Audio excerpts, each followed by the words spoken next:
Grab করেছিলাম, এটা চলে আসছে, যে লাল রঙের এটা।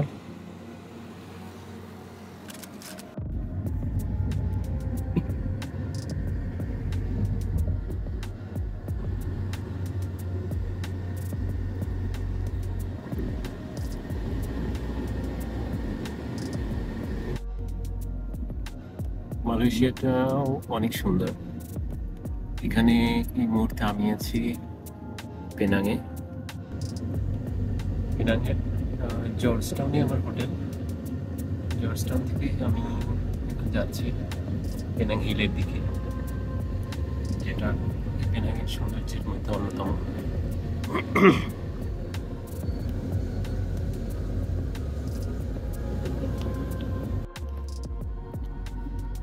ঢাকায় বা বাংলাদেশে গাড়ির জন্য বা খাবার দাবারের জন্য আমরা সাধারণত ফুড পান্ডা, পাঠাও, উবার ব্যবহার করি।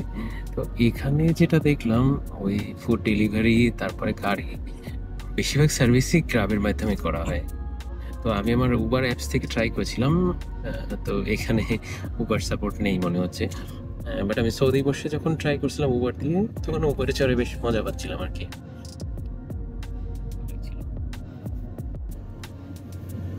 কারেন্সি নিয়ে একটা মজার তথ্য দেই।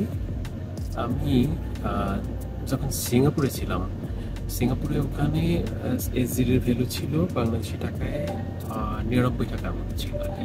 এমনি ওই 98 সামথিং বা 99 এরকমই থাকে বাংলাদেশি টাকা হিসাবে রেট। তো মানে খুব বেশি এক্সপেন্সিভ মনে হচ্ছিল, যে অনেক টাকা, $1 $2 চলে গেলে অনেক টাকা চলে যাচ্ছে। তো যখন বাই রোডে আমি বাই রোডে বাসে আসছি আর কি, কুয়ালালামপুরে। ইমিগ্রেশন পার হওয়ার পরে যখন প্রথম সুপার শপে ঢুকলাম, ঢোকার পর দেখলাম মালয়েশিয়ান রিঙ্গিতে একটা জিনিসের দাম আর কি, মানে 6 রিঙ্গিত, 3 রিঙ্গিত, 2 রিঙ্গিত। তো দেখে আমার খুবই ভালো লাগা, রিল্যাক্স। তো এরপরে রিল্যাক্স এটা ওটা কিনলাম। তো কেনার পরে একটা জিনিস আমার কাছে মনে হলো, মালয়েশিয়ার রিঙ্গিত 33 টাকা আর কি। তো একটা জিনিস মনে হলো যে, যে জিনিসটা আমি ধরি সিঙ্গাপুরে $1, সেই জিনিসটা যদি কুয়ালালামপুরে আপনার $3 হয়, আপনার কিন্তু $3 না, 3 রিঙ্গিত। এখানে কারেন্সি রিঙ্গিত আপনারা জানেন। আপনার কিন্তু ঘুরে ফিরে জিনিসটা সেমই হয়ে যাচ্ছে। ব্যাপারটা বেশ ইন্টারেস্টিং, যে আপনি কুয়ালালামপুরে কম মনে হওয়ার কোনো কারণ নাই, কারণ ওইখানে যেটা $1, এখানে সেটা $3। তার মানে ঘুরে ফিরে সমানই। সো হাত খোলা খরচ করলে আসলে জিনিসটা মানে নিজেকে সেভ রাখতে পারবেন না। যেভাবে সিঙ্গাপুরে বসে কিপটামি করছেন, এখানে বসেও করতে হবে। Anyway, let's enjoy. আমি পেনাংয়ের কাছে চলে এসেছি।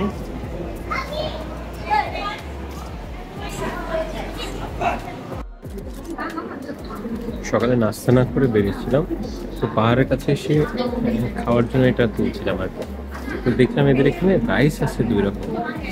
এখানে হচ্ছে চিকেন আর রাইস, এটার দাম হচ্ছে গিয়া 3 রিঙ্গিত, আর পানি হচ্ছে গিয়ে 2 রিঙ্গিত, টোটাল 5 রিঙ্গিত। দেখি কেমন টেস্ট।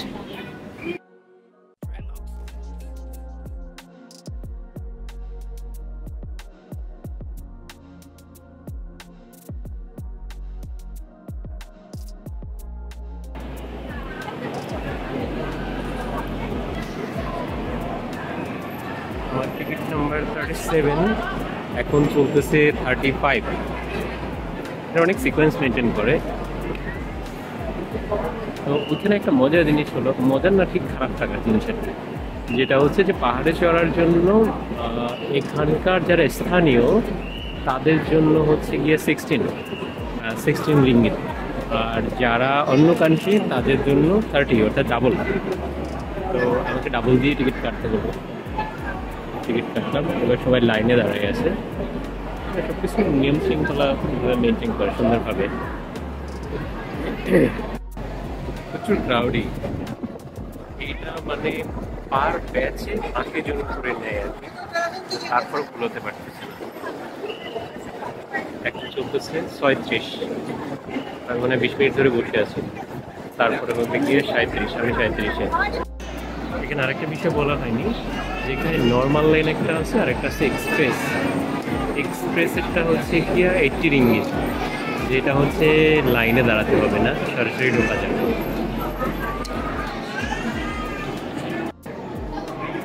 ওয়েটিং এর থার্ড স্টেজ চলতেছে। চতুর্থ স্টেজ পার হলাম। এখানে বারকোড দিয়ে টিকিটগুলো স্ক্যান করতেছি। কিছুক্ষণ আগে আমি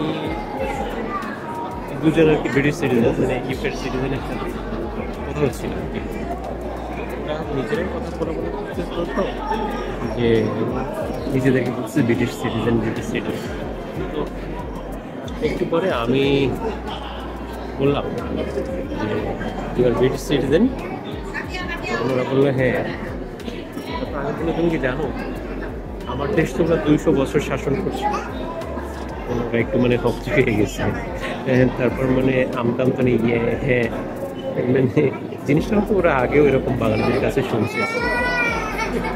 তো এই প্রসঙ্গটা আসলে যে কারণে বলতেছি, আমাদের বাংলাদেশের সাথে পাকিস্তানের যে সম্পর্কটা, এটা নিয়ে আসলে অনেক মানুষই অনেক রকম কথা বলে। পাকিস্তানিকে নাস্তিকটা এমনি তোরা খারাপ, তোরা আমাদের দেশ শাসন করছিস, এই করছিস সেই করছিস। মূলত বিষয়টা হচ্ছে কি যে ওদের হয়তো দাদা বা দাদার বাবা তাদের স্ত্রী যে তারা শাসন করছে, বর্তমানে ওরা যারা আছে তারা তো কখনো এই বিষয়ের সাথে সম্পৃক্ত না। তো তাদেরকে টেনে নিয়ে তাদেরকে শিক্ষানো বা তাদেরকে খারাপ ভাবা, এটা আমার কাছে সবসময় মানে খুব অস্বাভাবিক লাগে। কিন্তু এখন বাংলাদেশে পাকিস্তান নিয়ে অত বেশি মানে এই ফিল করে না। এই ফিলটা আমার অনেক আগে থেকে, আজ থেকে 10-12 বছর আগেই আমার মাথায় এই জিনিসটা কাজ করছে এই বিষয়ে। আমরা এখন 5th স্টেজে আছি, এরপরে আমরা ট্রেনে উঠতে পারবো। মেবি এখন পারতেছি না, পরের ট্রেন হবে।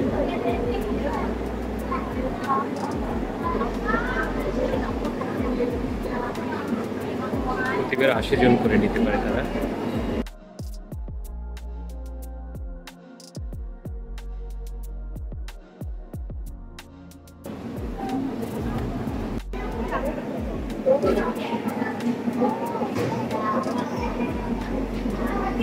এটা হচ্ছে আমাদের প্রায় 1.5 ঘন্টা অপেক্ষা করার পরে তারপরে ট্রেনে এখন মেইনলি এখানে টোটাল ডিউরেশন হচ্ছে 5 মিনিট। 5 মিনিটের জন্য এই লম্বা লাইন নিয়ে দাঁড়িয়ে থাকতে হবে। ট্রেন আসছে, আমরা এখনই উঠবো।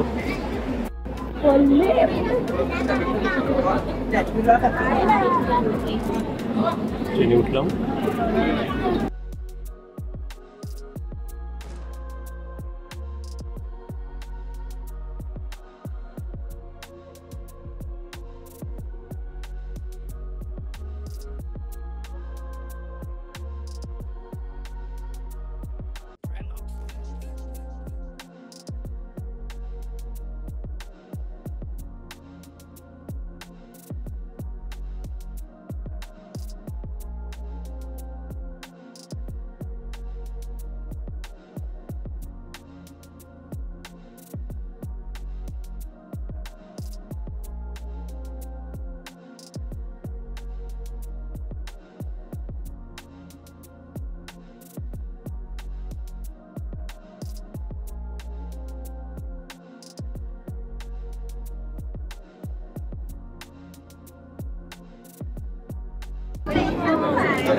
এটা ছিল মিডল স্টেশন।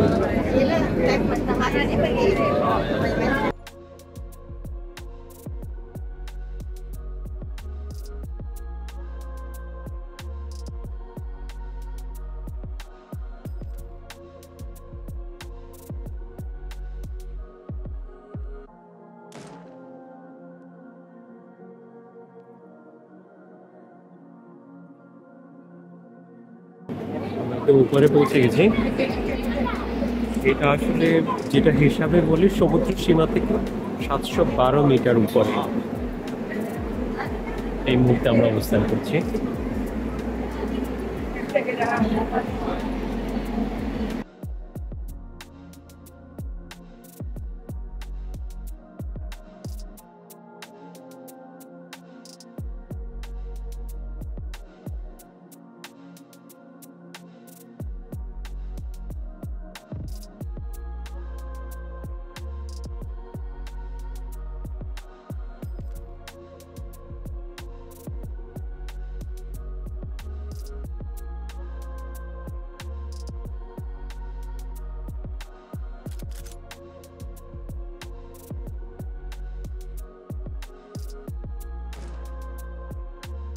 কি আমরা নিচে নামার জন্য বিশাল প্রতীক্ষা না, তাহলে উপরে উঠছি বলেই শেষ না, নিচে নামার জন্য লাইনে দাঁড়াতে হবে।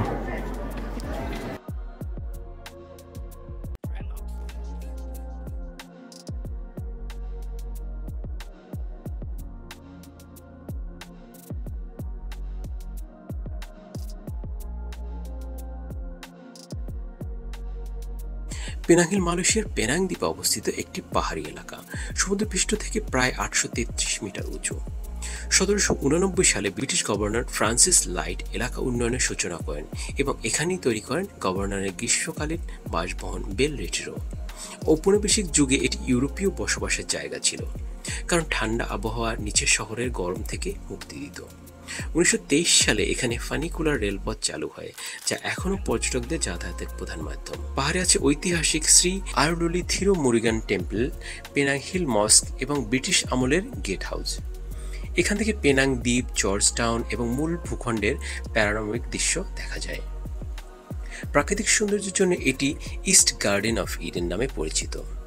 পাহাড়ের চূড়ায় রয়েছে বিভিন্ন প্রজাতির পাখি, গাছপালা ও অন্যান্য বন্যপ্রাণী। 2010 সালে পেনাং হিলের ফানিকুলার রেলওয়ে আধুনিকায়ন করা হয়, যাত্রার সময় কমে আসে এটার ফলে। এটি আজ মালয়েশিয়ার অন্যতম জনপ্রিয় পর্যটন কেন্দ্র, যা ইতিহাস, প্রকৃতি ও স্থাপত্যের অনন্য মেলবন্ধন।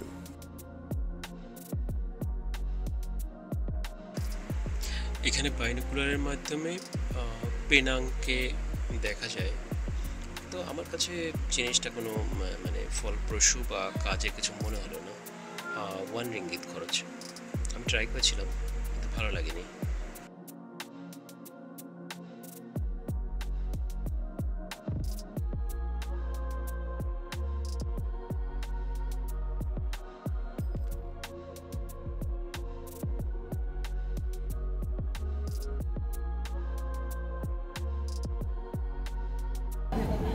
এখানে আইসক্রিম শপ আছে, আমি একটা আইসক্রিম নিলাম 8 রিঙ্গিত। এখানে কেনাকাটা করার ব্যবস্থা আছে, দেখি। এখান থেকে কেনাকাটার বিষয়টা অ্যাভয়েড করবেন, কারণ শহরে এখান থেকে অনেক কমে পাওয়া যায়। অনেকেই স্মৃতি ধারণ করার জন্য যে পেনাং হিলে আসছি, পেনাং থেকে আই লাভ পেনাং বা এই জাতীয় কোনো গিফট কিনে, কিন্তু আসলে আপনি শহরে এগুলো সবই পাবেন, তো দাম এখানে অনেক বেশি।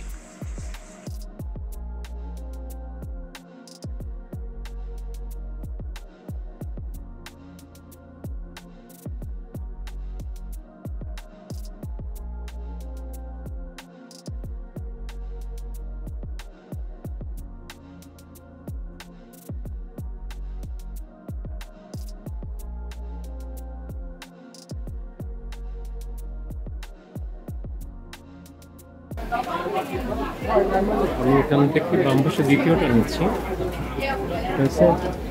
নাসা গোরিং আয়েল। একটা দাম পড়ছে 10 রিঙ্গিত। এইগুলো খাবারের অবস্থা, দেখি কেমন টেস্ট। প্রচুর মানুষ এখানে বসে বসে খাচ্ছে।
কামানের সামনে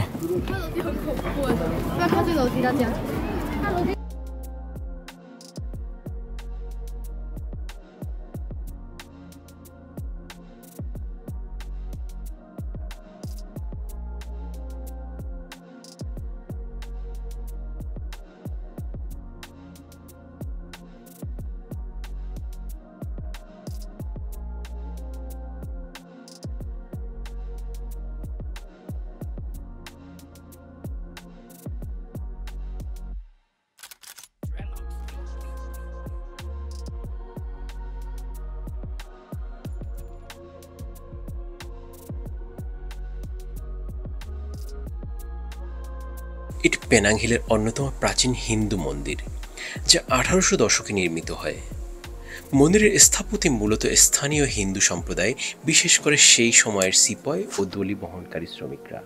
এটি দ্রাবিড়ীয় স্থাপত্যের শৈলীতে সাজানো, বিস্তারিত ভাস্কর্য এবং সূক্ষ্ম অলঙ্করণে সজ্জিত। আপনি গভীরভাবে জানতে পারেন Sri Aruloli Murugan temple Penang Hill কিভাবে এটি গড়ে উঠেছিল এবং কিভাবে তা স্থানীয় সমাজের কাছে গুরুত্বপূর্ণ উপাসনালয় হিসাবে গড়ে উঠেছে। এরকম অনুসন্ধানের তথ্য জানার জন্য পেনাং হিলের ইতিহাস সংক্রান্ত ওয়েবসাইটে চোখ রাখতে পারেন।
মসজিদ পেনাং হিল মসজিদ বুকিং বেন্দারা। পেনাং হিলের চূড়ায় অবস্থিত এই মসজিদটি 1966 সালে নির্মিত হয়। এটি পাহাড়ের মুসলিম সম্প্রদায়ের জন্য একটি শান্তিপূর্ণ উপাসনালয়। নির্মাণকারীদের নাম নির্দিষ্ট উল্লেখ নাই, তবে এটি একটি সুপরিচিত এবং সজ্জিত স্থাপনা, সোনার গম্বুজ ও মিনার দিয়ে সাজানো, যা দর্শনার্থীদের কাছে প্রাকৃতিক এবং আধ্যাত্মিক মিলনস্থল। বিস্তারিত জানতে মসজিদের নির্মাণ ইতিহাস ভিজিট করতে পারেন। আমি যখন এখানে উপস্থিত ছিলাম সে সময় জোহরের নামাজের ওয়াক্ত ছিল, ফলে আমি এখানে 4 রাকাত ফরজ নামাজ আদায় করি।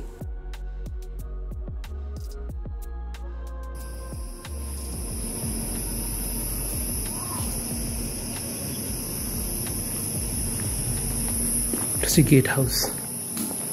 এই গেট হাউস বা প্রবেশপথটি মূলত বেল রেটিরো নামে পরিচিত গভর্নরের বাসভবনের অংশ হিসাবে ব্যবহৃত হতো।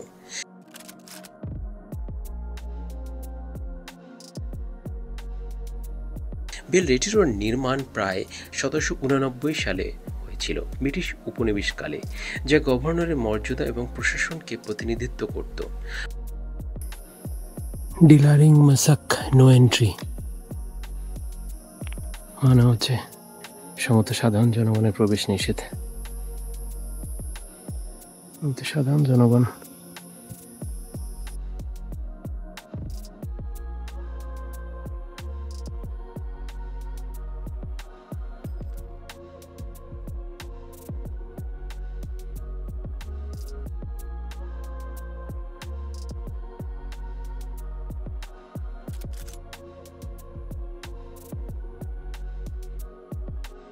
বর্তমানে এটি ঐতিহাসিক মূল্যবোধ ও স্থাপত্যিক সৌন্দর্যের কারণে সংরক্ষিত আছে।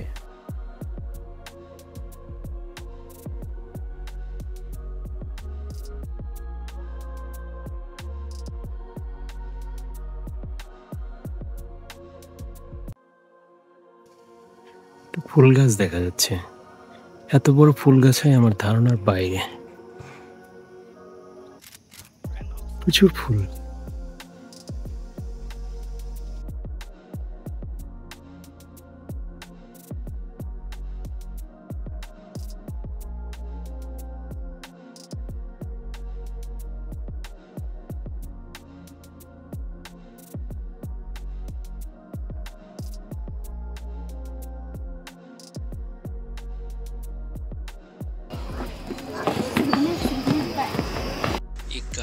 ভাড়া হচ্ছে 30 রিঙ্গিত।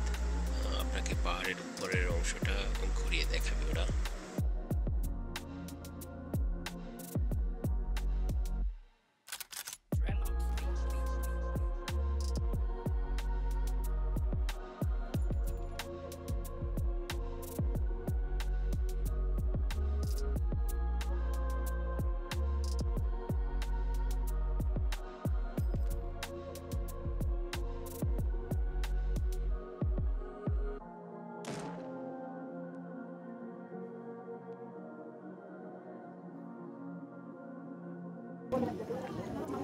আমি উপর থেকে যে বড় ফুল গাছটা দেখছিলাম, ওই গাছটা আমি খুব কাছ থেকে দেখার সুযোগ পেয়েছি।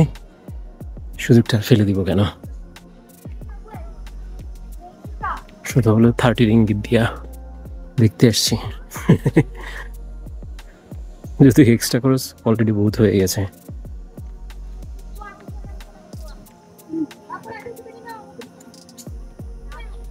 There.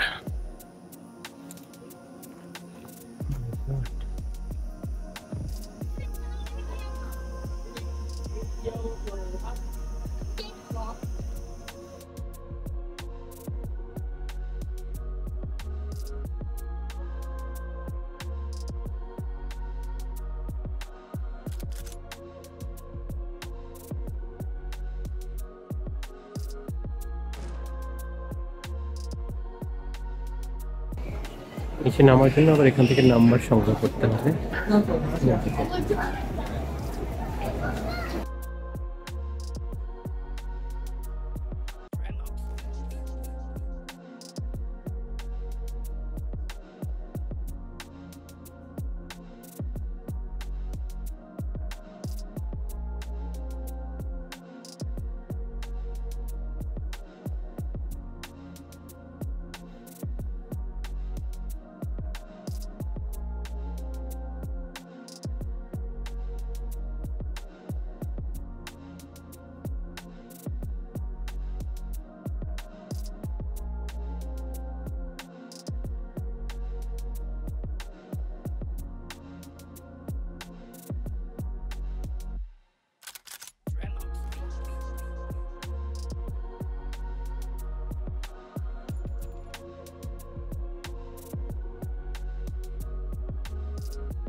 The plan that bite back.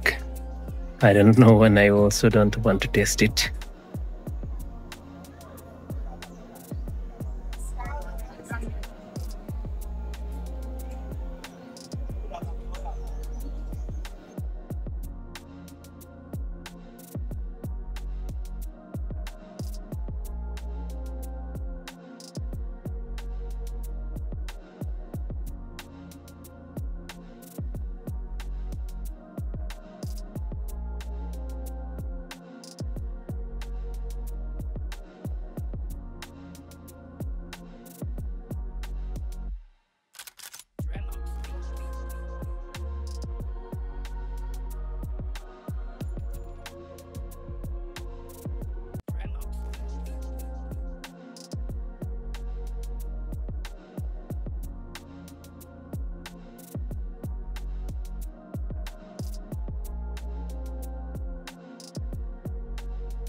একটা গিরগিটি।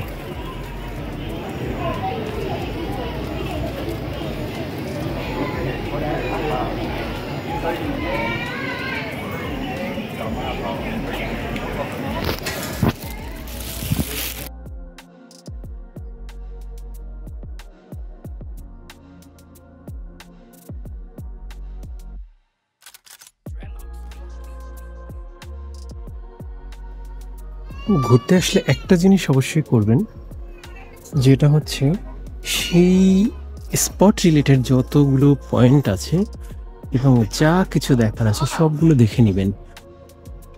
সেক্ষেত্রে ইন্ডিয়ানদের ভাষায় যেটা হয় পয়সা উসাল, মানে পয়সা উসাল করার একটা বিষয়। হ্যাঁ, তো এটাও হবে, প্লাস আপনার বিনোদনও হবে।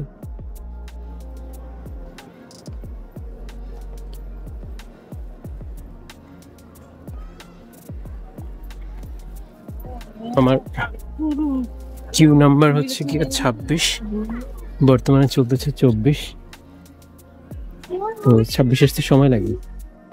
প্রতিবার 80 জন করে রিটার্ন করে এখান থেকে। আমি এই সময়টা নিচে একটু দেখে আসি।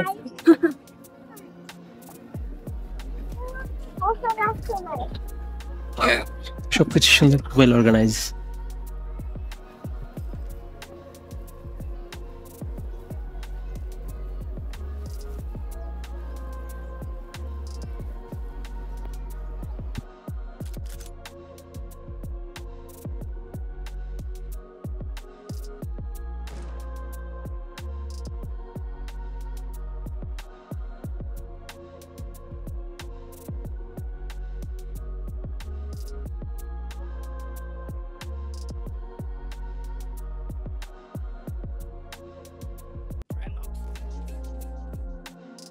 মালয়েশিয়াতে চাইনিজের পরিমাণটা বেশি। চাইনিজরা অভদ্র না, কিন্তু তাদের মধ্যে খুব বাজে কিছু টেন্ডেন্সি আছে। আমি পরেও বলবো, এবং আগেও কিছু অভিজ্ঞতা ছিল খুবই বিরক্তিকর। আবার এখানে দেখেন একজনে 2টা ডিভাইস নিয়ে সামনে দখল করে বসে আছে। 1923 সালে এখানে পানিকুলা রেলপথ তৈরি করা হয়, যেটা অনেকটা স্লো ছিল। এর পরবর্তীতে 2010 সালে মানে রেল প্রসেসটা আপগ্রেড করা হয় এবং অনেক ফাস্ট হয় আর কি। এভারেজ সাধারণত 5 মিনিটের মতো সময় লাগে নিচ থেকে উপরে উঠতে।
বাজে 2টা 40।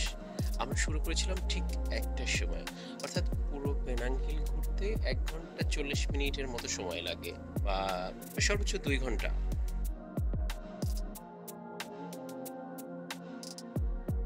পেনাং হিল থেকে নেমে আমি বাসে উঠলাম। বাসগুলো ভালোই বেশ, এগুলো রেপিড বাস সার্ভিস আর কি। তো পুরো শহরেই এটা ঘোরাফেরা করে, যেসব দর্শনীয় স্থানগুলো আছে, স্পেশালি জেটি থেকে বুকেত বেন্দেরা মানে পেনাং হিল পর্যন্ত এটা মুভ করে। এছাড়া অন্য দর্শনীয় স্পটগুলো এখানে যায়। তো আমার জর্জ টাউন পর্যন্ত আসতে মাত্র 2 রিঙ্গিত খরচ হয়েছে। সত্যি বেশ মজার।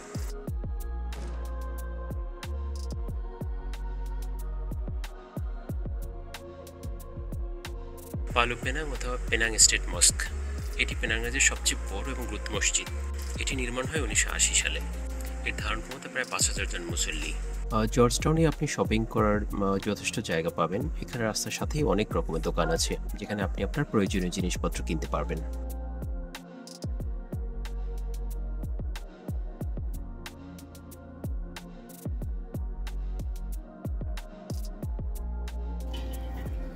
আমার সবসময় একটা অভ্যাস, যদি কোথাও বেড়াতে যাই, সেখানে আমি যে জায়গাটা দেখতে যাব তার আশেপাশে অন্য কোনো অ্যাট্রাকটিভ জায়গা পাওয়া যায় কিনা সেটার জন্য আমার ট্রাই করা। তো আমি হোটেলটা মানে বিচের কাছাকাছি দেখে জর্জ টাউনে নিয়েছিলাম। ওই যে সামনে বিচ, যাই একটু বিচ দেখে আসি।